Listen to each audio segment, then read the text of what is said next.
నమస్తే. నేను మీ కాకునూరి. హోలీ పండుగ రాబోతోంది. హోలీ పండుగ వచ్చేసింది.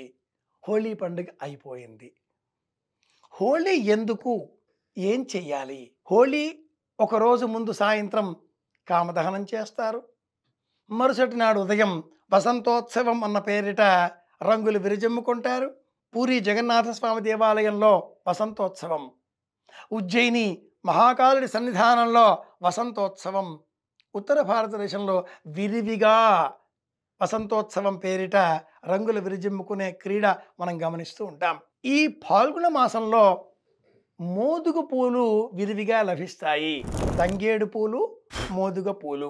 ఈ మోదుగ పువ్వులకు చర్మరోగాలను నివారించేటటువంటి శక్తి ఉంది.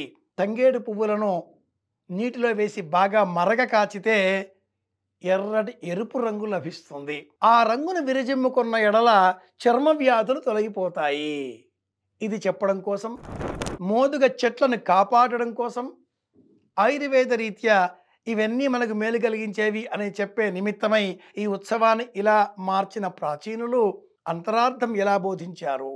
ఎవరిని పూజించాలి? ఏం చెయ్యాలి అంటే పరమేశ్వరుడిని పూజించాలి.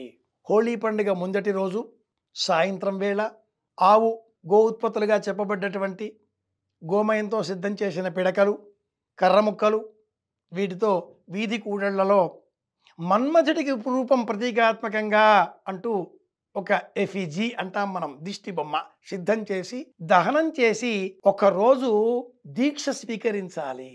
దహన సంస్కారాలు చేసిన వారు ఏ విధంగానైతే అందరికీ దూరంగా ఉంటారో అలా దూరంగా ఉండి వారు పునీతులై శివానుగ్రహంతో శ్మశానం నుంచి ఇంటికి తిరిగి వచ్చి స్నానం చేసే సమయంగా ఈ రంగు నీళ్లను వారిపై విరజిమ్మాలి. ఇది ఉద్దేశ్యం, ఇది ధర్మం. శివారాధన చేయాలి.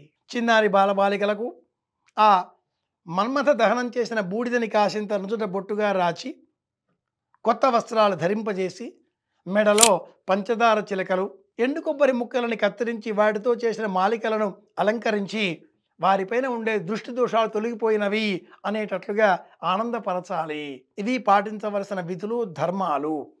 అంతేకాని రెయిన్ డ్యాన్సులు కావు, ఎంటర్టైన్మెంట్ అంతకంటే కాదు. ఏ పువ్వులతో మాఘమాసం చతుర్దశి నాడు శివారాధన చేశామో ఆ పువ్వులే మోదుగ పువ్వులు, ఆ పువ్వులే ద్రోణ పుష్పాలు, ఆ పువ్వులే అర్క పుష్పాలు. పసుపు నీటిలో కలిపితే పచ్చని రంగు లభిస్తుంది, కుంకుమ నీటిలో కలిపితే ఎరుపు రంగు లభిస్తుంది, మోదుగ పువ్వులు ఉడకబెడితే కాషాయం రంగు నీరు లభించగా మందారపు ఆకులు నీటిలో ఉడకబెడితే ఆకుపచ్చ రంగు లభిస్తుంది. సహజమైన ప్రకృతి సిద్ధమైన ఈ రంగులను స్ప్లాష్ అన్న పేరిట విరజిమ్ముకోకుండా కృత్రిమంగా లభించే రసాయనాలతో కూడుకున్న రంగులను మనం విరజిమ్ముకోవడంలో కొత్తగా చర్మ వ్యాధులు వచ్చే ప్రమాదం ఉంది.